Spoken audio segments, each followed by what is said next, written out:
What if everything you've been trying to force in your life is actually locked behind a door only God can open? Most people think breakthrough means hustle harder or get luckier, but the Bible flips that script completely. Psalm 81 reveals a powerful prayer that cracks open doors labeled impossible and invites angels to step in and change the game. Imagine tapping into a divine strategy that's been working behind the scenes for thousands of years, while many are stuck banging their heads against the wall. Could this be the key you've been missing? There's something magnetic about true worship. It grabs your attention, pulls you in, and lifts your spirit higher than your daily worries ever could. Psalm 81 opens like a celebration in motion, where voices rise and hearts align, all in joyful reverence to the one who reigns. You can almost hear the rhythm of tambourines and the sound of shouts echoing in the heavens.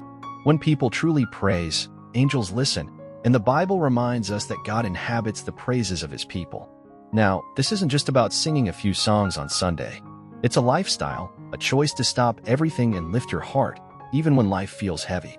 Think of moments when you've prayed not because everything was perfect, but because you knew your strength had run out. That's when worship becomes a weapon. A young woman once told me she played worship music every morning, and it changed the tone of her entire home. Coincidence? Not at all. The secret here isn't in performance, it's in positioning. When you put God first, especially in praise, you're literally positioning your life under heaven's open windows. That's where miracles begin. That's when doors swing wide that logic says should stay shut. And guess what?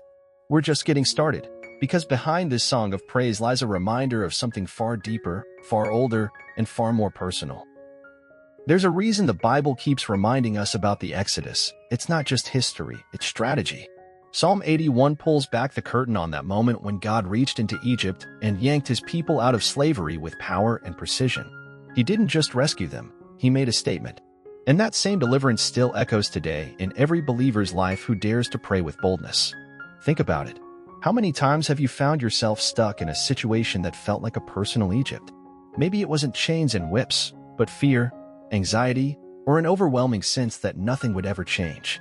Then boom, a breakthrough that made no earthly sense. That's not luck. That's the kind of divine intervention angels watch in awe. When you pray like you mean it, heaven answers like it remembers what God already did. But here's the thing, they had to leave Egypt behind to see the promise ahead. And so do we. There's no way to carry bitterness, doubt, and disobedience into a land flowing with blessings. So every time you remember how God delivered before, you're building faith for what he's about to do next. Because he's not done delivering yet, and what he says next is exactly what we all need to hear.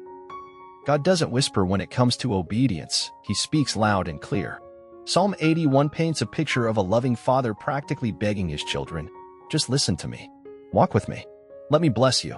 It's not control, it's protection. And yet, how many times do we treat his instructions like suggestions instead of life-saving directions? It's like a GPS. You ignore it, and you might still get there, but you'll waste time, energy, and maybe end up in places you were never meant to be. When the Bible says to obey, it's not about legalism, it's about alignment. Think of someone who started each day with prayer, asking, Lord, show me the next right step. That small act of obedience can lead to divine appointments you'd never imagine. But let's be honest, obedience isn't always convenient. Sometimes it means saying no when your emotions scream yes, or staying silent when you want to fight back. But every time you choose God's way over your own, you're unlocking spiritual doors that no man can shut. And just wait, because the next part of Psalm 81 brings a serious warning most people ignore. You know, idolatry isn't just about statues or golden calves anymore. It's sneakier than that.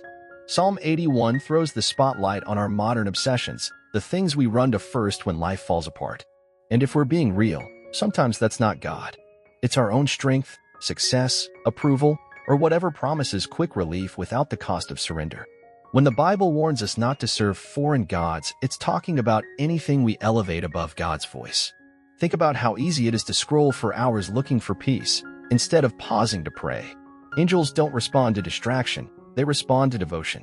And that quiet pull in your heart when you feel off track? That's God saying, come back to me. One woman once told me her idol was busyness. Always doing, always striving, but never stopping to be still with God. When she let go of that constant motion and made space to listen, her whole life recalibrated.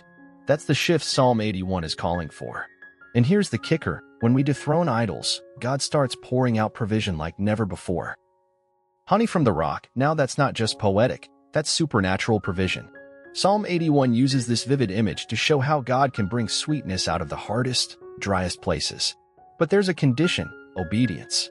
He doesn't pour out blessings where disobedience has built a dam. And most people miss that part entirely. Think about the times when bills didn't make sense, but somehow they got paid. Or when peace showed up in the middle of chaos and no one could explain it. That's not coincidence, that's covenant. The Bible's full of moments like these, where those who chose to pray and trust were met with more than just enough. Angels don't just watch these moments, they help deliver them. One man told me he lost his job and prayed every day, asking God to guide his next move instead of rushing out of fear. 3 weeks later, he got an offer double his old salary, with peace, no pressure. That's the kind of provision Psalm 81 talks about. But what happens when we ignore God and try to make life work on our own terms? The next verses don't hold back. Sometimes, the harshest judgment is when God steps back and says, "All right, go ahead." That's exactly what Psalm 81 shows us. When people refuse to listen, he let them follow their own stubborn hearts. And that's the thing.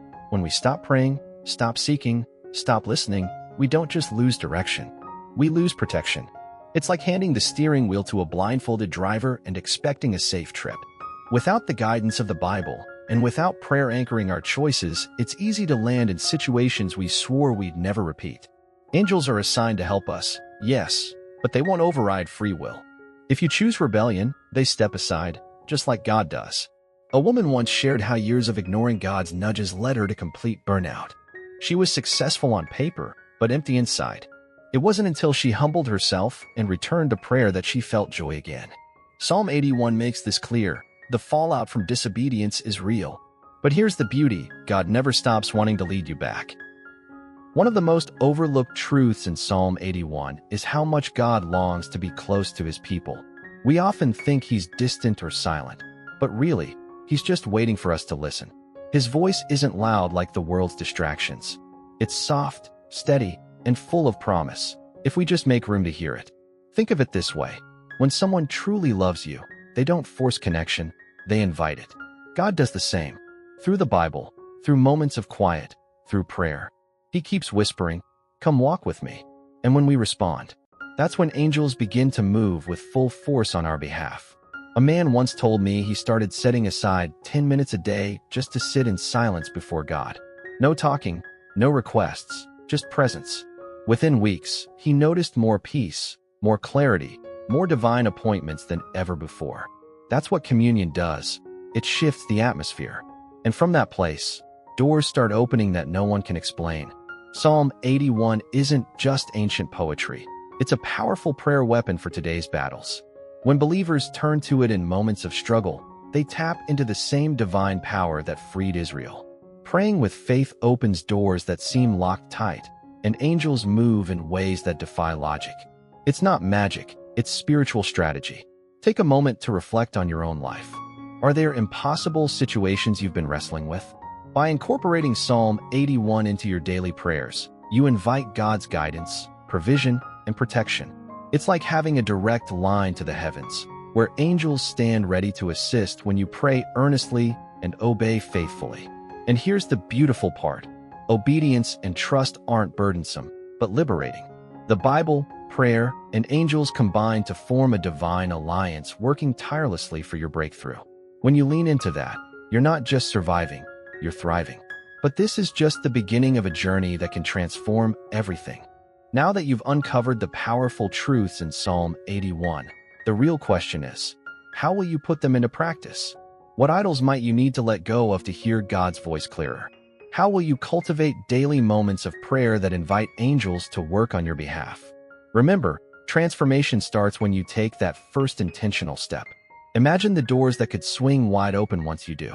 Are you ready to stop wandering and start walking with God's guidance? How will you make space for his provision and protection in your life today? I'd love to hear your thoughts and experiences. Drop a comment below and share your journey. And if you want to continue growing in faith, understanding, and spiritual power, don't forget to subscribe to the channel and activate the notification bell. This journey is just beginning.